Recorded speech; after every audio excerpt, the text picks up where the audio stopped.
আজকের রেসিপিটি একদম গ্রামের ঐতিহ্যবাহী স্বাদে ভরপুর। ঝাটকা ইলিশের শুটকি মাছ, কচু, পটল আর দুন্দুল দিয়ে এমন মজার চচ্চড়ি বানাবো যার স্বাদ একবার খেলেই ভুলতে পারবেন না। তাই ভিডিওটি শেষ পর্যন্ত দেখুন। হ্যালো এভরিওয়ান, আসসালামু আলাইকুম। আমার চ্যানেলে সবাইকে স্বাগতম।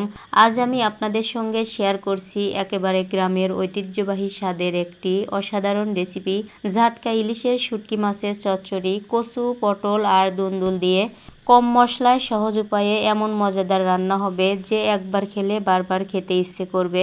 গরম ভাতের সঙ্গে এই রেসিপিটির স্বাদ সত্যিই অতুলনীয়। তাহলে আর দেরি কেন, চলুন ধাপে ধাপে দেখে নেই কিভাবে খুব সহজে এই সুস্বাদু গ্রামের স্বাদের রেসিপিটি তৈরি করা যায়।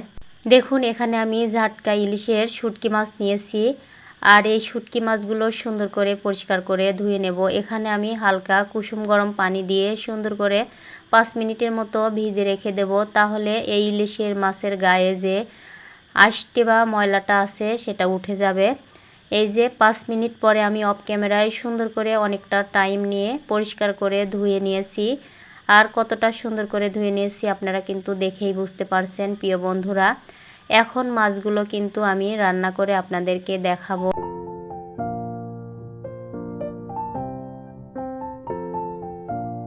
মাছগুলো রান্না করার জন্য যা যা সবজি নিয়েছি দেখতে পাচ্ছেন। এখানে আমি 4টা পটল নিয়েছি, এখানে কয়েকটা কচু নিয়েছি, তবে আপনারা আলুর দিতে পারেন।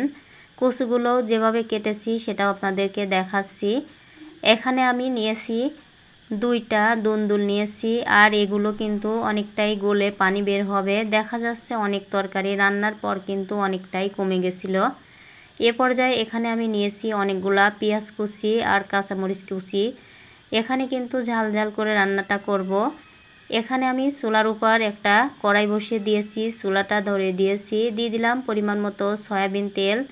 তেলটা গরম হয়ে গেছে, দিয়ে দিলাম পরিমাণ মতো জিরা। জিরাটা দেওয়ার পরে 2-3 মিনিট পরেই এখানে আমি দিয়ে দিচ্ছি কেটে রাখা পেঁয়াজ কুচি আর কাঁচামরিচ কুচি।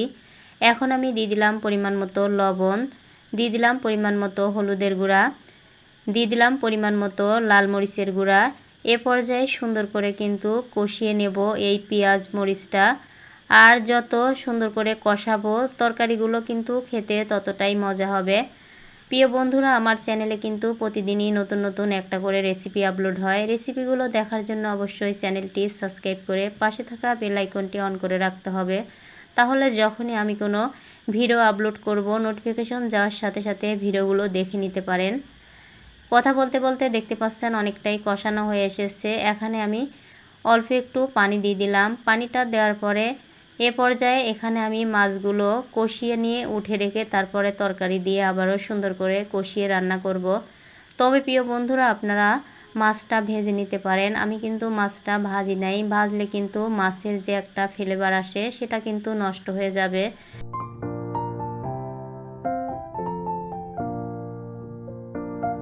এ পর্যায়ে মাছটা কিন্তু 5 থেকে 7 মিনিটের মতো সুন্দর করে কষিয়ে নিয়েছি। এখন আমি মাছগুলো উঠে রেখে দিচ্ছি। মাছগুলো রেখে দেওয়ার পরে এখানে আমি তরকারিগুলো দিয়ে দেবো। এই যে মাছটা সুন্দর একটা কালার করে কষিয়ে নিলাম। এখন আমি কেটে রাখা দুন্দুল, পটল এগুলো দিয়ে দিলাম আর কচু।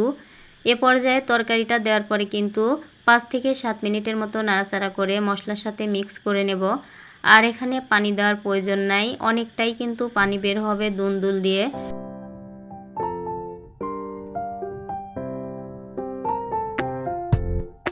এ পর্যায়ে এখানে আমি ঢাকা দিয়ে রেখে দেব 5 মিনিটের মতো। তারপরেই দেখুন দুন্দুলটা অল্প হয়ে যাবে।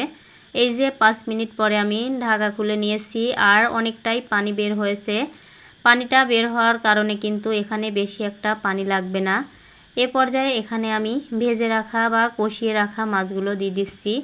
মাছগুলো দেওয়ার পরে সুন্দর করে নাড়াচাড়া করে ভালো করে মাছগুলো মিক্স করে দেব। আর এই শুটকি মাছের রেসিপিটা এমনটাই মজার হয়েছিল, আপনারা যদি একবার রান্না করেন তাহলেই বুঝতে পারবেন কতটা লোভনীয় হয়। এই যে দেখুন সুন্দর করে সমান করে দিয়েছি। তবে প্রিয় বন্ধুরা, অল্প একটু পানি দেওয়ার প্রয়োজন ছিল, পানি দিয়ে দিলাম। পানিটা দেওয়ার পরে আবারও সুন্দর করে নাড়াচাড়া করে তরকারিটা সমান করে দিচ্ছি। আর আমার রেসিপিটি দেখতে দেখতে ছোট্ট একটা লাইক দিতে যারা এ পর্যায়ে এসেও ভুলে গেছেন প্রিয় বন্ধুরা, ছোট্ট একটা লাইক দিয়ে ভিডিওটা প্রথম থেকে শেষ পর্যন্ত ফুল কন্টিনিউ করে দিবেন। এই যে দেখুন 5 মিনিটের মতো ঢাকা দিয়ে রেখে দিয়েছিলাম। আর তরকারির পানিটা কিন্তু অনেকটাই আস্তে আস্তে শুকায়ে যাচ্ছে। আর একদমই যখনই পানিটা শুকায়ে যাবে, অল্প অল্প পোড়া পোড়া ভাব হবে, তখনই কিন্তু আমি মাছটা নামিয়ে নেব। অনেকেই কিন্তু মাছ চচ্চড়ি করলে ঝোল ঝোল পছন্দ করে না।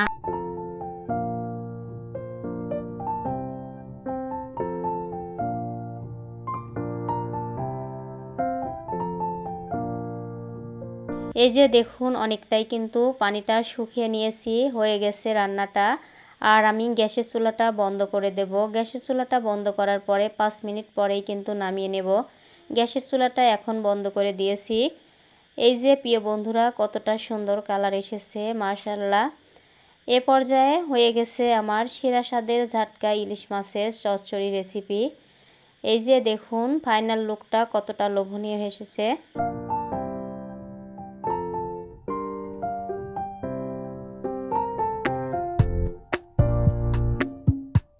এখন আমি একটা প্লেটে আপনাদেরকে কিছু তরকারি উঠে পরিবেশন করে দেখাবো। তবে আমার ভিডিওটি আপনাদের কাছে কেমন লাগলো, যদি ভালো লেগে থাকে অবশ্যই প্রিয় বন্ধুরা লাইক করবেন, একটা সুন্দর একটা কমেন্ট করবেন, আর আপনার পরিবার পরিজনের দেখার সুযোগ করে দিবেন একটা শেয়ারের মাধ্যমে। আর নতুন নতুন সহজ সহজ গ্রামের অসাধারণ রেসিপি পেতে চ্যানেলটি সাবস্ক্রাইব করে পাশে থাকা বেল আইকনটি প্রেস করে রাখতে পারেন। তাহলে যখনই আমি কোনো রেসিপি আপলোড করব, নোটিফিকেশন যাওয়ার সাথে সাথে রেসিপিগুলো আপনারা দেখে নিতে পারেন।